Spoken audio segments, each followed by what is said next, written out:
This cheetah went crazy on Johnny Carson when he tried getting too close. Just relax. And this mischievous baboon shoved Johnny in the face for trying to make him sit on a stool.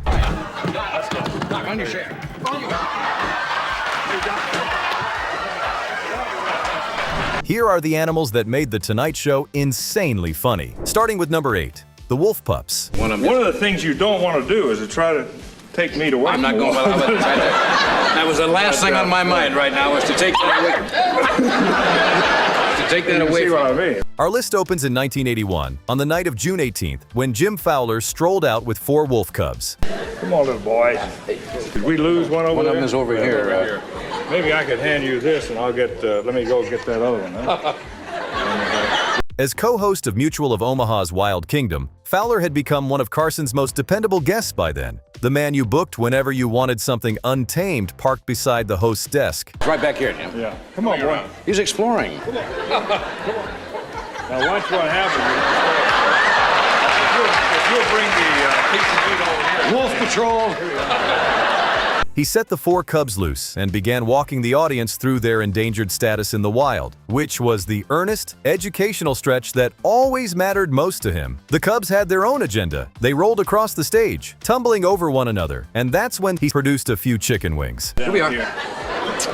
Give it to this one. Here we go. There we go. There we go. Now let's see. Now that's a raw chicken leg. Now wait just a minute here. Come on, boy. The cubs lunged for those wings, and then for each other, competing for the prize. I think I can hold him there.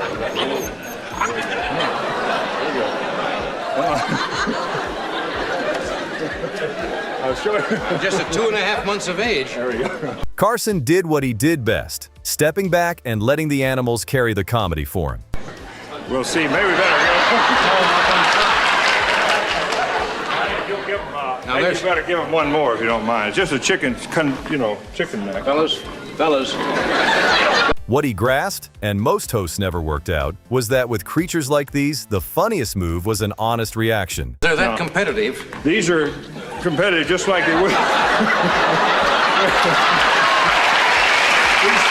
The whole animal that looks like it ought to have legs but doesn't, gliding in a way that looks like snake, unsettles a person deep down. Fowler stayed his usual calm self and kept insisting the creature was harmless, yet Carson refused to buy a word of it. Carson's wariness around that strange sliding lizard turned a tidy show and tell into one of the funnier wildlife visits of the decade. Baby Guanaco named Nicole. Oh, you see, everybody always does that, right? This is Nicole.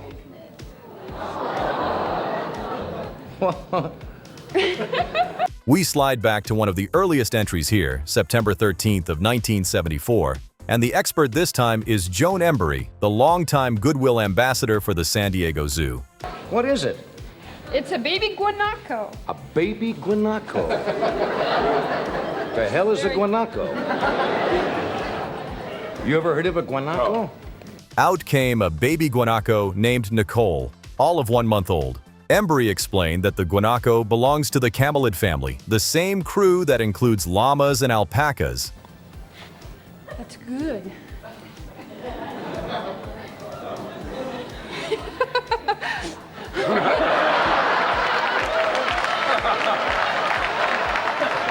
And that little Nicole had been born and raised inside the San Diego Zoo's own nursery. Because she's probably not hungry, right? Carson studied the youngster's face for a beat, then landed a comparison that clicked with the audience instantly, and they laughed and applauded. Seems all right to me.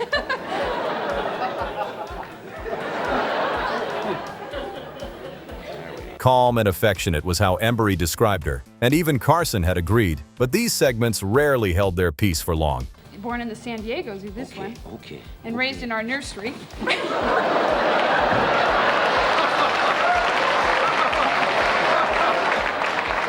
As the minutes ticked by, Nicole grew restless and started fidgeting and shifting under the hot lights.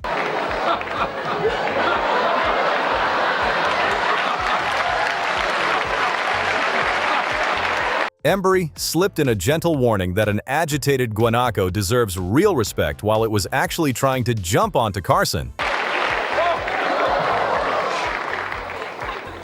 Okay. We got a crazed Guanaco in our hand. Nothing worse than a deranged Guanaco. She can jump about 5 feet. Okay, take her off. Okay, no hard feelings. The whole thing captured the Embery formula. Real education, a charming animal, and just enough unpredictability to keep everyone on edge. Number 5. The Aardvark. They breed at night, and they also breed. There's my coffee cup. They breed on.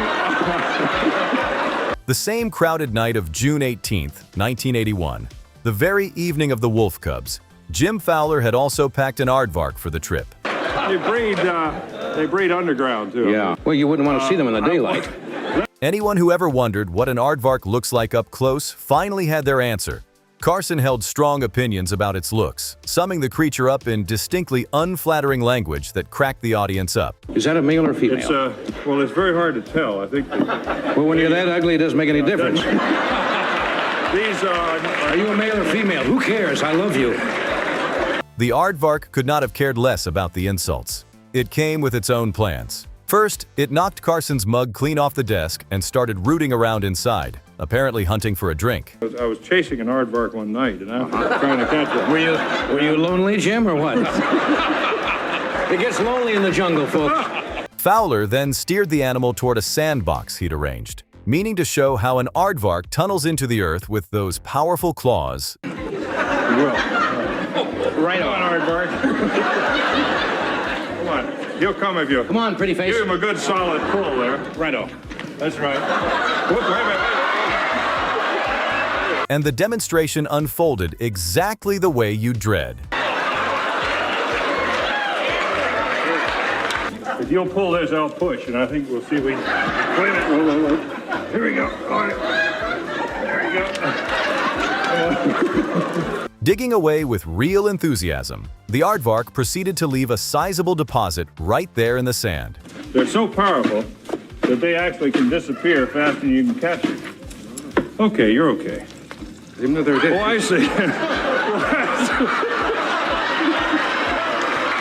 No wonder. No writer could have scripted that or planned it out a second time, and that unpredictability is precisely why people kept tuning in. Now I just found out.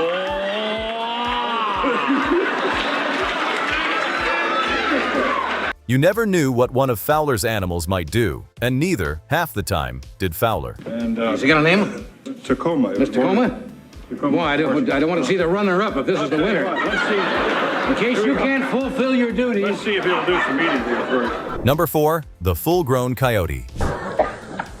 Why do they have... He was laughing. Listen to him. Oh, come on, Joe. Joe, now take it easy. Dumb name for a hyena anyway. Come on. Number 4 carries us into 1976 and a full-grown coyote that Jim Fowler delivered to the show. Take it easy now. Okay. See the whole thing. Carson and Fowler had logged plenty of coyote moments across the years. This particular one stood completely apart. For example, the wolf. But in fact, you can't even tell the difference between male and female till about a year old. What walked out was a full-grown, genuinely intimidating coyote with zero interest in sitting still for anyone's admiration. And nobody knows why this is. They're just... Fowler cradled the animal across his lap, and the coyote burned the entire segment trying to wriggle free of it. Nobody really knows what the changes that occur, but it's a Must be kind of depressing when the guy thinks he's a male all that time and then... It's a communication device. Let's see if... It squirmed and shook, twisted from side to side, a non-stop restless churn. You see that? They sit on their knees. See where yeah. Well, if your penis fell off, you'd be on your knees, too. Thank you for coming, Jim, really. That suggested it might bolt across the stage at any instant. The comedy poured straight out of that tension. I'm sorry, I ain't got it. No hard feelings. I'm sorry about that. I ain't got it. See? They're also a very sensitive animal. Number 3. The white-eared. Yeah, This animal is full grown.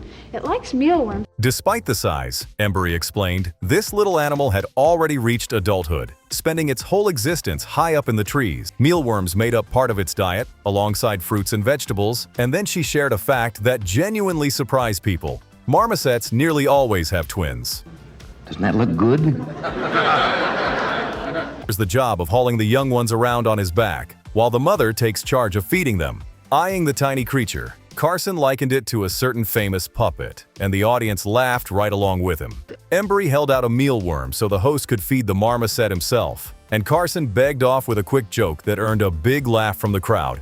Number 2. The lappet-faced vulture. Sounded simple but felt terrifying. Fowler directed Carson to keep his gloved fist raised high and steady, loaded with a chunk of African spring hair. Keep looking for new and different things. I want to say it's a baby kangaroo. Yeah? Is it? No, it isn't. It's not even related to kangaroos. It's related more to squirrels. This is called the African spring hare. On March 27th of 1987, Jim Fowler walked out alongside an African spring hare and cleared up the obvious mix-up straight away, because the animal looks like a tiny kangaroo while actually belonging to the squirrel and hare families. These can suddenly jump about that high in the air, so watch out if he tries to do it. Now, is this a baby one? No, well, this is pretty well full grown. Fowler pointed out that the spring hare leaps impressively high, and these creatures burrow into holes in the ground.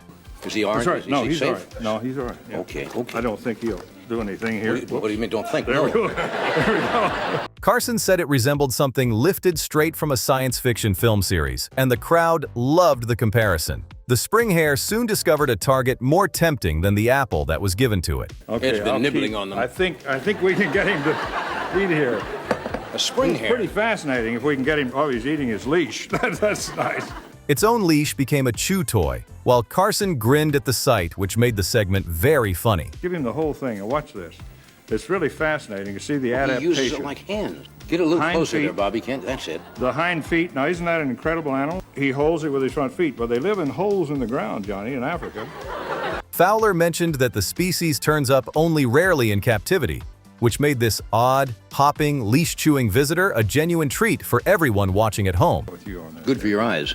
Yeah, that's right. I remember your mother always said, very good for your eyes. 40 appearances on The Tonight Show belonged to Jim Fowler, while Joan Embery logged around 70 with Carson alone. And between them, they ferried more than 500 animals onto his stage over the years. The two of them transformed wildlife education into some of the most beloved and eagerly awaited television of its era. Johnny Carson passed in 2005, and Jim Fowler passed to this very day. If you remember watching any of these moments live on TV, drop a memory in the comments below.